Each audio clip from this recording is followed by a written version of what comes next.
اس لیے کہ نسبت اس کی رسول اللہ کی طرف ہے، یہ ہے ممبر رسول۔ اب رسول کون تھے؟ رسول وہ تھے جنہیں کفار و مشرکین بھی صادق و امین مانتے تھے، مشرکین بھی صادق و امین مانتے تھے۔ تو اب جملہ یاد رکھنا، یہ صادق و امین کا ممبر ہے۔ صادق کا امین، صادق و امین دو لفظ ہیں، صادق و امین کا ممبر ہے۔ تو یہاں آؤ تو یہاں جھوٹی بکواس نہ کرو، یہ سچ بولنے کی جگہ ہے، یہ امین کا ممبر ہے، تو امانت میں خیانت نہ کرو۔ ممبر پر بیٹھو تو وہی پہنچاؤ جو قرآن میں ہے، وہی پہنچاؤ جو دامن اسلام میں ہے۔ ممبر قرآن سنانے کی جگہ ہے، ہذیان بکنے کی جگہ نہیں ہے۔ ممبر قرآن سنانے کی جگہ ہے، ہذیان بکنے کی جگہ نہیں ہے۔ ایسا زمانہ آ گیا جسے کبھی ہم لوگوں نے سوچا بھی نہیں تھا۔ تو اب مجھے کہنے دے ایک جملہ کہ دیکھیے، توجہ تاریخ پر اگر نظر ہے تو کیف اٹھائیے گا اور بات کو سمجھیے گا کہ وہ تو کہیے کہ لوگ جسور کیوں ہو گئے۔ ارے بھئی آج ہمارے درمیان امام حسن اس دنیا میں نہیں ہے، ورنہ کتنوں کو ممبر سے نیچے اتار۔ صلوات پڑھیں محمد و آل محمد پر۔ کتنوں کو ممبر سے نیچے اتار لیتے ہیں۔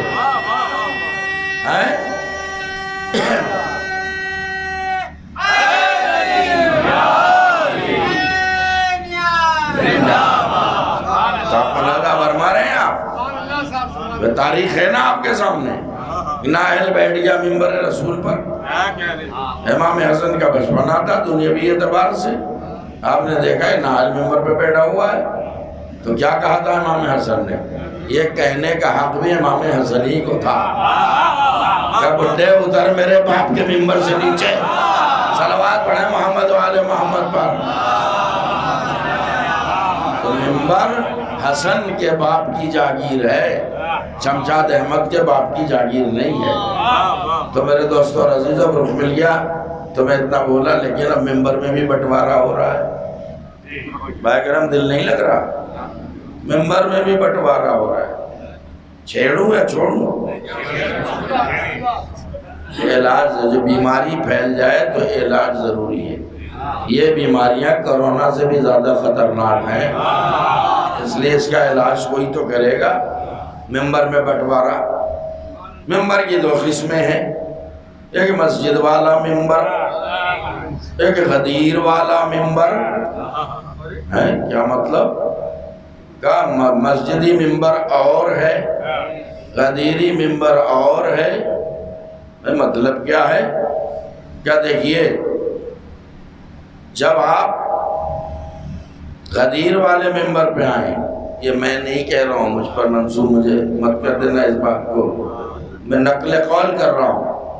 غدیر والے ممبر پہ آؤ تو پھر صرف مولا علی کے فضائل بیان کرو، نماز روزے کا ذکر مت کرو۔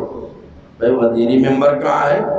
کہ مسجدی ممبر مسجد میں ہے، غدیری ممبر امام باڑے میں ہے۔ ارے کچھ فکر نہیں دیکھ رہے ہیں۔ لہذا یہ غدیری ممبر ہے، جب اس پر بیٹھو تو خالی فضائل مولا علی، فضائل اہل بیت بیان کرو، اس سے نماز روزہ کا ذکر نہ کرو، حج زکوٰۃ کا ذکر نہ کرو۔ میں نے کہا اور مسجد والے ممبر پہ؟ تو ٹھیک ہے، مسجد والے ممبر پہ جاؤ، نماز کا روزے کا جو ذکر کرنا ہے مسجد والے ممبر پہ کرو، وہاں فضائل کی ضرورت نہیں ہے، تم نماز روزہ وہاں کرتے رہو۔ لیکن یہ فضائل اہل بیت بیان کرنے کی جگہ ہے، چونکہ یہ غدیری ممبر ہے۔ بھائی کمال کی بات پڑھ رہا ہوں، تیزی سے آئے اتنی دور سے، چلو توجہ۔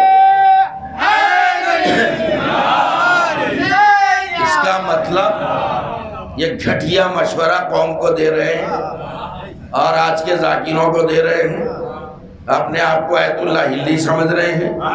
میرے غدیری ممبر ہے، مسجدی ممبر ہے، تمہیں اگر نماز روزے کا ذکر کرنا ہے مسجد والے ممبر پہ کرو۔ یہ امام باڑے میں جو ممبر ہے غدیری ممبر ہے، اس پہ صرف فضائل علی بیان کرو۔ توجہ نہیں دیا آپ نے۔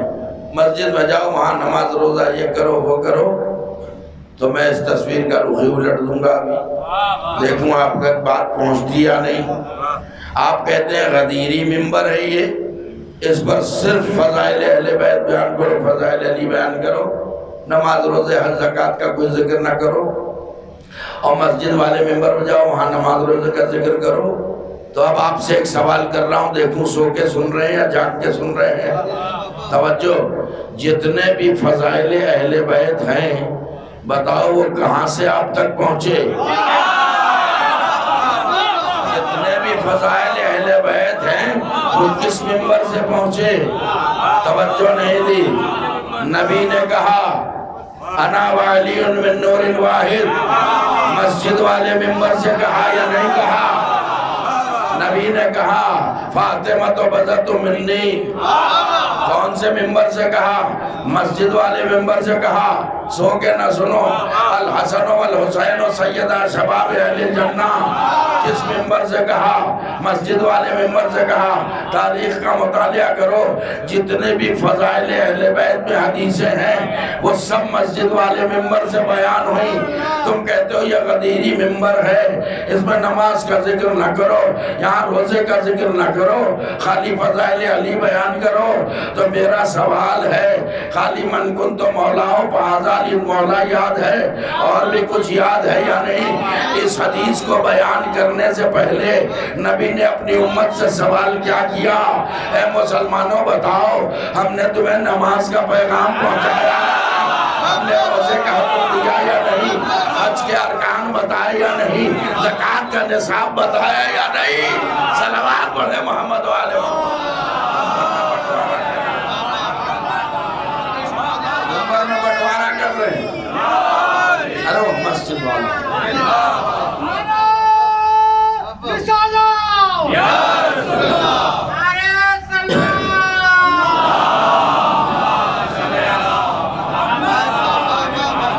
مسجد والا ممبر بھی رسول کا ہے، غدیر والا ممبر بھی رسول کا ہے۔ تمہاری گفتگو سے پتہ چل رہا ہے کہ نہ مسجد والے ممبر کی معرفت ہے نہ غدیر والے ممبر کی معرفت ہے۔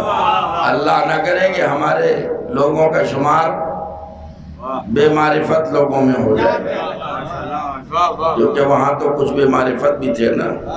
اب متوجہ ہو گئے تو ذرا کہہ دوں، حالانکہ بات باقی ہے کہ فضائل سے مسائل کیسے بیان ہوتے ہیں، بھول جاؤں تو یاد دلا دینا، کیونکہ اب یہ غدیر کا معاملہ آ گیا ہے۔ تو اللہ نے کیا کہا تھا؟ یا ایھا الرسول بلغ ما انزل الیک من ربک وان لم تفعل فما بلغت رسالتہ، اے میرے حبیب پہنچائیے اس پیغام کو جو آپ پر نازل کیا جا چکا ہے، اگر آپ نے ایسا نہیں کیا، کچھ باتیں لہجے سے سمجھو، اگر آپ نے ایسا نہیں کیا، یہ نہیں ہے کہ اگر ایسا نہیں کہا، کیا کہا؟ اگر ایسا نہیں کیا تو آپ نے رسالت کا کوئی کام انجام نہیں دیا، کہاں چلے گا؟ تو بتاؤ رسالت کا کام کیا تھا؟ ارے ادھر کا پیغام ادھر پہنچانا، اسی کو تو رسالت کہتے ہیں۔ اگر آپ نے ایسا نہیں کیا تو منطوق میری طرف سے، مفہوم آپ خود لے لیا کریں، پہنچا دو اس پیغام کو جو تم پہ نازل کیا جا چکا ہے۔ اگر تم نے ایسا نہیں کیا، وَإِن لَمْ تَفْعَلْ، اگر ایسا نہیں کیا، کیسے غدیری ہو چپ چاپ بیٹھے ہو؟ اگر ایسا نہیں کیا تو رسالت کا کوئی کام انجام نہیں دیا۔ اس کا مطلب ہے کہ میدان غدیر میں نبی کو دو ذمہ داریاں سونپی گئی ہیں، دو ذمہ داریاں سونپی گئی ہیں، کچھ کہنا ہے، کچھ کرنا ہے۔ تو یہ دو لفظیں بتا رہی ہیں کہ خالی من کن تو کہنا نہیں ہے، کچھ کر کے بھی دکھانا ہے۔ صلوات پڑھے محمد وآل محمد پر۔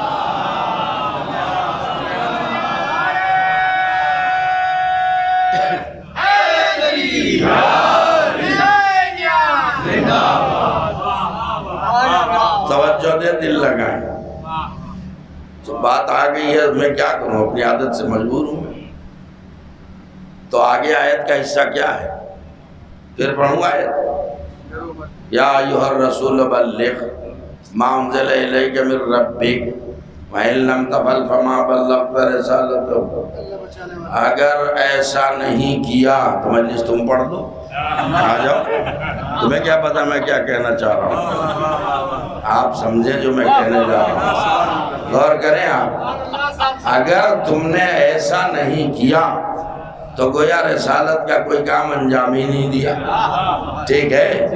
آگے کا حصہ وَاللَّهُ يَعْصِمُكَ مِنَ النَّاسِ، اللہ آپ کو لوگوں کے شر سے محفوظ رکھے گا۔ ارے بہت بڑا پیغام ہے، نبی سے اللہ کہہ رہا ہے کہ جھجکنا نہیں اس اعلان میں، اعلان ولایت علی میں تکلف مت کرنا، اللہ تمہیں شریروں کی شرارت سے محفوظ رکھے گا۔ تو مجمع تو 1.25 لاکھ حاجیوں کا ہے، اس کا مطلب غدیر کے میدان میں جو 1.25 لاکھ حاجیوں کا مجمع تھا اس میں سارے شریف نہیں تھے، صلوات پڑھے محمد والے، شریر بھی تھے، صلوات پڑھے محمد والے محمد۔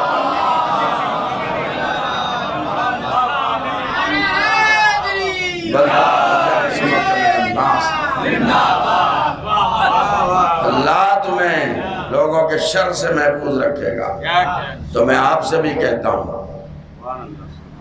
ولایت علی کے معاملے میں، عقیدہ ولایت کے معاملے میں کسی سودا نہ کرنا، اور ولایت علی سنانے میں ڈرنا نہیں، کیونکہ اللہ نے وعدہ لیا ہے میں شرینوں کے شر سے بچاؤں گا۔ صلوات پڑھے محمد وآل محمد پر۔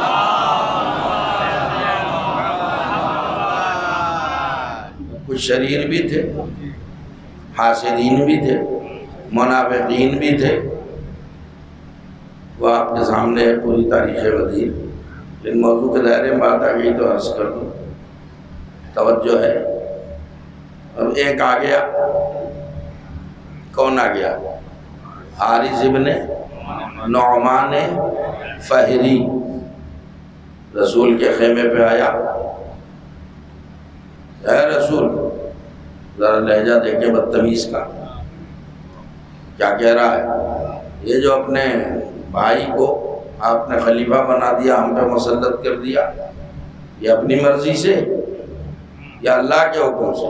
نبی کو قسم کھانی پڑی، قسم ہے اس خدا کی جس کے قبضہ قدرت میں میری جان ہے، میں نے علی کو اپنا جانشین اپنی طرف سے نہیں بنایا، اپنی طرف سے نہیں بنایا، اللہ کے حکم سے بنایا ہے۔ توجہ فرما رہے ہیں آپ؟ پھر بھی اس کو یقین نہ ہوا، شک کا پرانا مریض تھا، توجہ ہے نا، تو اس نے کہا ہے اچھا اللہ کے حکم سے بنایا، تو اب اس کا خطاب اللہ سے ہو گیا، یا اللہ اگر انہوں نے اپنی مرضی سے بنایا تو ان پہ عذاب بھیج، اگر تیرے حکم سے بنایا تو مجھ پہ عذاب بھیج۔ دعا کر رہا ہے یا بد دعا؟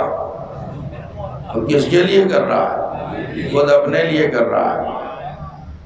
فوراً اسی وقت، تو قرآن میں سب آیت ہے نا، وَسَأَلَ سَائِلٌ بِعَذَابٍ وَاقِعٍ، سائل نے وہاں سوال کیا اللہ سے عذاب واقع کا، فوراً عذاب آ گیا۔ کس شکل میں آیا؟ دل لگاؤ نا، کیسے مولا ہی ہو؟ ایک پتھر آیا، ایک پتھر آیا، کیا کروں آداب ممبر مانے ہیں، زیادہ نہ بلوا مجھ سے نہ پوچھنا کہ سر پہ گرا اور گیا کہاں۔ صلوات پڑھے محمد وآل محمد پر۔ پتھر سر پہ گرا اور وہیں وہ ہلاک ہو گیا، جو آپ کی تاریخ پہ نظر نہیں ہے۔ جب کعبے پہ آنچ آئی، وقت آیا، توجہ ہے نا، کعبے پر جب حملہ ہوا تو اللہ نے کیا برسایا؟ ارے ابرہا اپنا لشکر لے کے آیا، ہاتھیوں کا لشکر، تو اللہ نے پتھر تھوڑی برسائے، کنکریاں برسائیں، ابابیل پرندہ ہے، چھوٹے چھوٹے پرندے، اتنا بڑا لشکر ہے، اور 3 کنکریاں، ایک چونچ میں دو پنجوں میں اللہ نے کہا جاؤ برسا دو ان کے اوپر، کنکریاں برسی، ان کا کیا ہو گیا قرآن سے پوچھو، جعلہم کعصف معکول، کہ پورا لشکر ابرہہ چبائے ہوئے بھوسے کی طرح ہو گیا، پھر بھی آپ سو رہے ہیں۔ تو اب یہاں دو باتیں کہوں گا کہ دنیا سوچے جب اللہ کی کنکری میں اتنا اثر ہے تو پتھر میں کتنا اثر ہوگا، جب اللہ کی کنکری میں اتنا اثر ہے تو پتھر میں کتنا اثر ہوگا۔ اب آج کی مجلس میں اللہ سے سوال کرے، یا اللہ یہاں کنکریاں برسائیں اور وہاں پتھر سے مارا، انہیں کنکریوں سے کیوں مارا، اور وہاں اسے حارث بن نعمان فہری کو پتھر سے کیوں مارا؟ کہ اچھی طرح کان کھول کے سن لو، اگر کعبے سے دشمنی ہوگی تو کنکری سے ماروں گا، مولود کعبہ سے دشمنی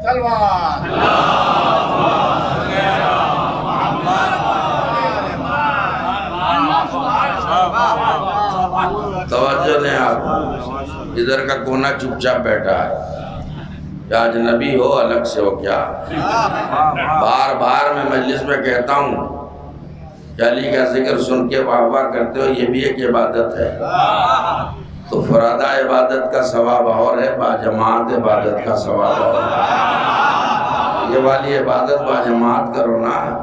یہ بھی میں کہا کرتا ہوں، آج پھر کہہ رہا ہوں کہ آپ جو واہ واہ کرتے ہیں، داد و تحسین سے ذاکروں کو، خطیبوں کو نوازتے ہیں، مولویوں کو نوازتے ہیں، یہ کسی مولوی کے باپ پہ احسان نہیں کرتے۔ آپ فضائل اہل بیت سن کے اور داد دیتے ہیں، توجہ ہے نا، واہ واہ کرتے ہیں، سبحان اللہ کرتے ہیں، تو آپ جو ہے واہ واہ سبحان اللہ کے ذریعے اپنے عالی حسب عالی نسب ہونے کا ثبوت دیتے ہیں۔ صلوات بھیجیں محمد و آل محمد پر، فضائل اہل بیت سے ہر کو خوش نہیں ہوتا، لہذا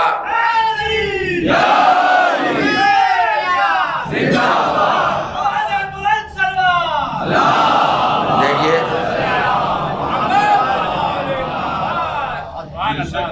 دو باتیں عرض کروں گا، ابھی ٹھہرے رہی۔ مولا علی سے ایک شخص نے سوال کیا تھا، یا علی دنیا میں اتنے گناہ ہو رہے ہیں، اللہ میاں چپ چاپ کیوں بیٹھا رہتا ہے، کیا بک رہا ہے؟ نہیں مولا سوال کرنے آیا ہوں، ایسے ایسے گھٹیا گناہ ہو رہے ہیں، فوراً عذاب آ جانا چاہیے ان پہ، اب یہاں دل لگا دینا۔ کیا مطلب؟ کہ اللہ تو پاورفل ہے، صاحب قدرت ہے، جب جس پر چاہے عذاب بھیج دے تو گناہوں کا بازار بند ہو جائے گا، تو اللہ ان کو موقع کیوں دیتا ہے گناہ کرنے کا؟ کہ خاموش ہو جا، اللہ جو ہے وہ عذاب نازل کرنے میں جلدی نہیں کرتا، لوگوں کو سنبھلنے کا موقع دیتا ہے۔ سنی نہیں رہے آپ؟ توجہ ہے نہیں؟ کس نے کہا کہ اللہ عذاب بھیجنے میں جلدی نہیں کرتا؟ نہیں توجہ ہو رہی؟ اللہ عذاب بھیجنے میں جلدی نہیں کرتا ہے، عذاب نازل کرنے میں جلدی نہیں کرتا، تو کس کی بات ہے؟ یہ عام آدمی کی بات ہے، مولا علی نے فرمایا ہے۔ تو آپ یہ بتائیے اوپر سے نیچے، پہلے عرشی بات پھر فرشی بات، جب اللہ نے کہا کہ اذا سویت ونفخت فیہ من روحی فقعوا لہ ساجدین، جب میں پیکر آدم میں اپنی روح داخل کروں تو میرے فرشتوں تم سب کے سب سجدہ ریز ہو جانا، آدم کے سامنے سر جھکا دینا۔ فسجدوا الا ابلیس، سب نے سر جھکایا سوائے ابلیس کے۔ کہاں سو گئے؟ سوائے ابلیس کے۔ تو یہ بتائیے کہ فوراً اللہ نے سزا دی یا نہیں؟ فوراً سزا دی نا؟ نہیں توجہ فرما رہے آپ؟ پہلے سوال کیا 3 طرح سے سوال کیا ہے، ٹائم نہیں ہے، آپ چپ رہ کے مجھے مجبور کرتے ہیں قینچی چلانے پر کہ جلدی سے شارٹ کر دوں میں پڑھواؤ مجھ سے 2.5 گھنٹے پڑھواؤ، اور کسی مولوی میں کیا جوہر ہے، 2-4 مجلسیں سننے سے تھوڑی پتہ چلے گا، کم سے کم 200 250 500 مجلسیں پڑھواؤ تب پتہ چلے گا۔ صلوات پڑھے محمد و آل محمد پر۔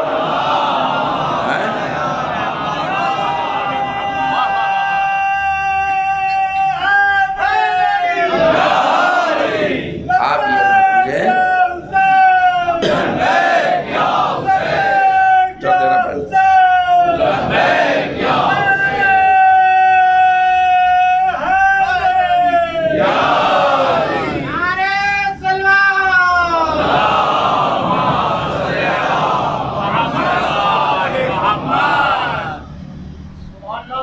آپ مولا کے چاہنے والے ہیں، مولا کے چاہنے والے نہ سننے سے گھبراتے ہیں نہ سمجھنے سے گھبراتے ہیں، وہ اور ہیں جو سننے سے بھی پریشان ہیں سمجھنے سے بھی گھبراتے ہیں۔ ہمارے ہاں تو سننے سمجھنے کا اتنا طویل سلسلہ ہے کہ ہم اپنے مردوں کو قبر میں لٹا کے بھی شانہ ہلا ہلا کے اسماء افام صلوات بھیجے محمد و آل محمد پر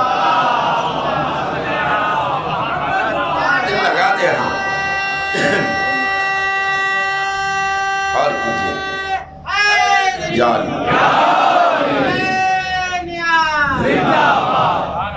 اللہ نے کیا سزا دی شیطان کو؟ کتنا ٹائم لگا؟ اس نے سجدے سے انکار کیا، اللہ نے 3 سوال کیے، اب ٹائم نہیں کہ اس کی تفصیل بیان کروں میں، 3 طرح سے سوال کیا۔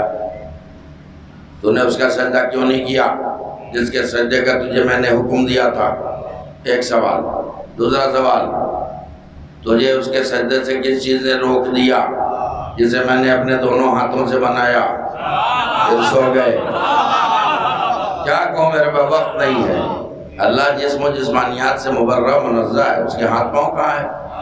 وہ اور لوگ ہیں جو اللہ میاں کے ٹانگ کے قائل ہیں، ہم تو ہاتھ کے بھی قائل نہیں ہیں، نہ اس کا کوئی چہرہ ہے نہ اس کا کوئی ہاتھ ہے نہ اس کے پیر ہیں۔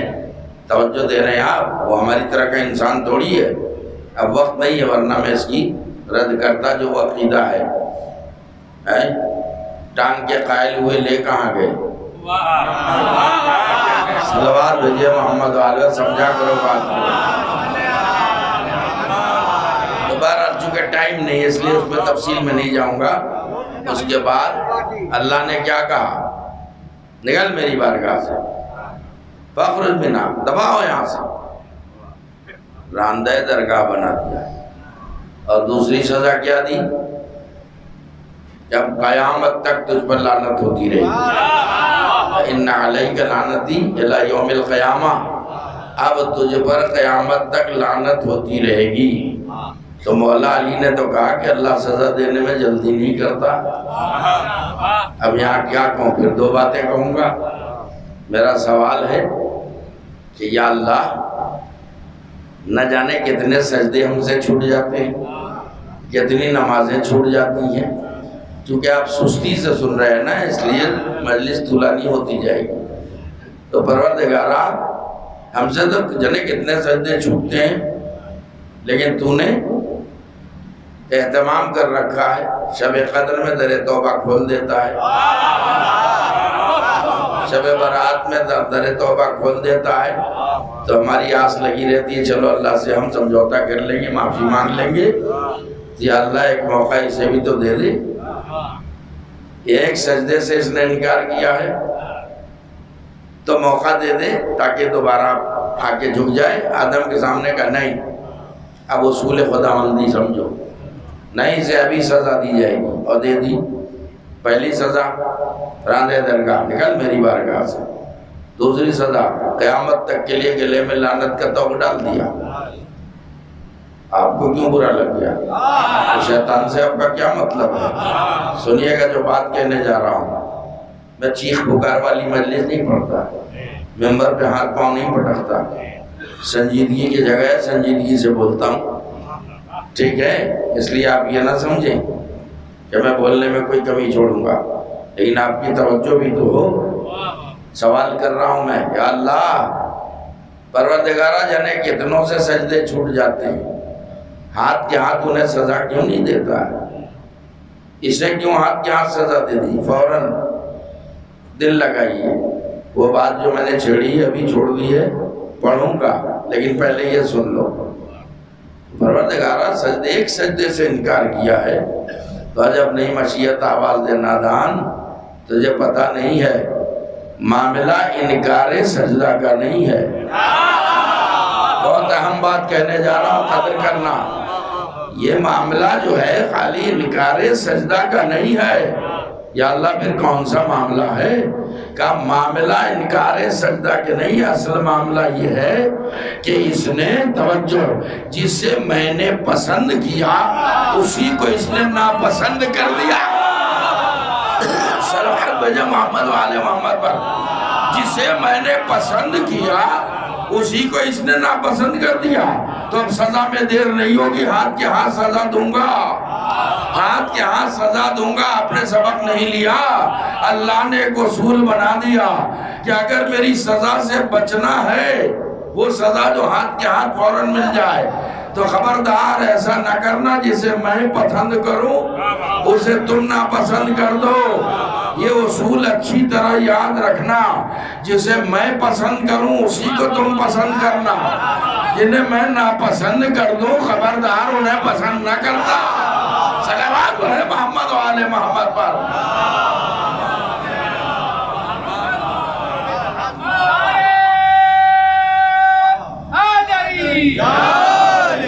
پھر آ جاؤ، فرض سے عرض پہ آ جاؤ۔ پھر جب وہاں کی بات سمجھ میں آ گئی تو اب یہاں سمجھو، جب مولا علی نے کہا کہ اللہ سزا دینے میں جلدی نہیں کرتا، اور جو علی کا دشمن تھا، اعلان خلافت علی پہ آبجیکشن کے لیے انگلی اٹھا دی، یہ رسول یہ کیا کیا آپ نے؟ اپنے بھائی کو ہم پر مسلط کر دیا اللہ کے حکم سے اپنی طرف سے، تو عذاب میں دیر ہوئی۔ وہی معاملہ جو وہاں تھا وہ یہاں ہے، جسے اللہ نے پسند کیا اسی کو ناپسند کر دیا۔ صلوات پڑھیں محمد و آل محمد پر۔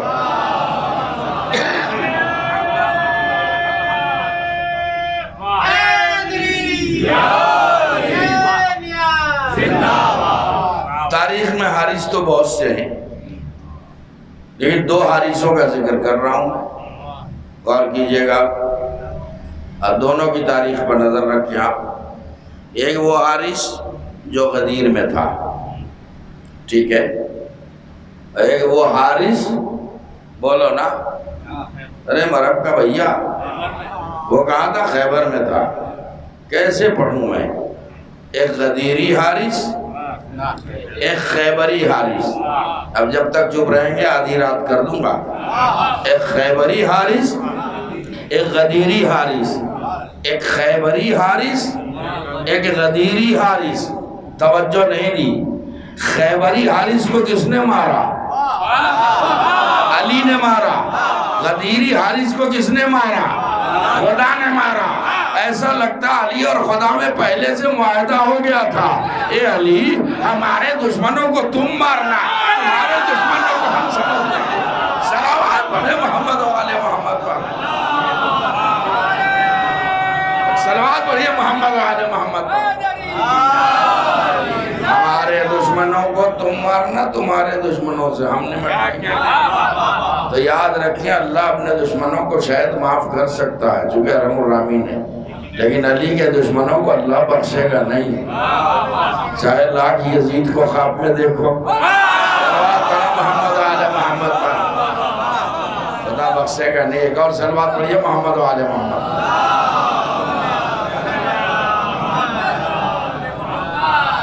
بات غدیر کی آ گئی ہے تو رہبر انقلاب، رہبر معظم آیت اللہ سید علی خامنئی، انہوں نے ایک بہت اہم بات کہی ہے، آپ نے دیکھی ہوگی ان کی کلپ، بہت زبردست بات کہی ہے۔ انہوں نے غدیر سے پہلے یہ اعلان کیا کہ غدیر بھی نزدیک ہے اور محرم بھی قریب ہے، اس لیے پہلے غدیر کا اہتمام کرو،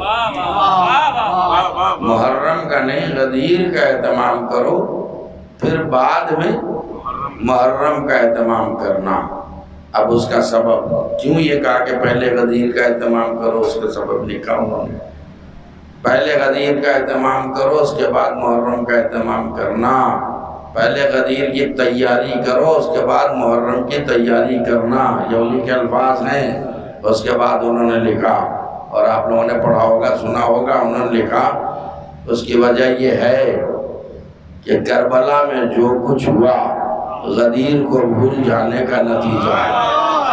آپ دیکھیں اگر غدیر یاد ہوتا، توجہ تاریخ غدیر یاد ہوتی تو کربلا کا واقعہ رونما نہ ہوتا۔ آپ سوچئے محرم کا چاند جب سے آپ نے دیکھا ہے مسلسل آپ کربلا کو یاد کر رہے ہیں، کرنا چاہیے۔ کیا کیا مصیبتیں، کیا کیا قیامتیں کربلا میں گزر گئی، چونکہ ساتھ دے دیا آپ نے، بہت سی باتیں رہ گئی، کسی موقع پہ دیکھا جائے گا، یہی میں شارٹ کر رہا ہوں، ختم کر رہا ہوں۔ آپ دیکھیں